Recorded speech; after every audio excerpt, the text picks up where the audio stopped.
महाकुंभ का पवित्र अवसर था। हर तरफ श्रद्धालु, संत महात्मा और भक्तों की भीड़ उमड़ी हुई थी।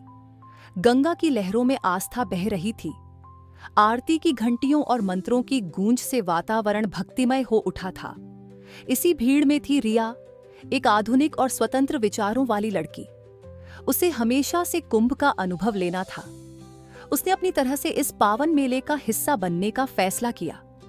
गर्मियों की दोपहर थी और रिया ने हल्के कपड़े पहने थे जो उसके स्टाइल और आराम के अनुकूल थे। रिया गंगा की ओर बढ़ी। उसकी आंखों में गंगा स्नान का उत्साह था। उसने जैसे ही जल में प्रवेश किया, उसके चेहरे पर ठंडे पानी की बूंदों ने एक अद्भुत ताजगी भर दी। लेकिन तभी कुछ लोगों की निगाहें उसकी ओर उठ गईं। वहां मौजूद कुछ श्रद्धालुओं और पुलिसकर्मियों ने उसे टोका। पुलिस अधिकारी: बहन जी, ये कुंभ है। यहाँ आस्था और संस्कृति का सम्मान जरूरी है। इस पवित्र स्थल पर थोड़ा मर्यादित वस्त्र पहनना उचित होता है।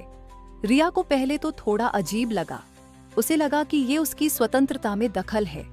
लेकिन तभी पास खड़ी एक बुजुर्ग माँ आगे आई और बोली, बेटी, गंगा सिर्फ नदी नहीं, माँ है।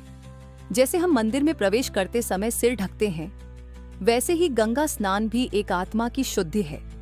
यहाँ का पहनावा सिर्फ शरीर का नहीं, आत्मा का श्रृंगार है। रिया के मन में यह बात गहराई से उतर गई। पुलिसकर्मी ने एक खूबसूरत भारतीय साड़ी रिया को दी। वह मुस्कुराई और कहा, अगर यह मेरी आस्था को और गहरा बना सकता है तो मुझे स्वीकार है। रिया ने साड़ी पहनी और फिर गंगा में उतरी।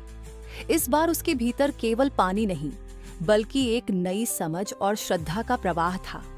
उसकी तस्वीरें सोशल मीडिया पर वायरल हो गईं और लोग उसकी सकारात्मक सोच की सराहना करने लगे।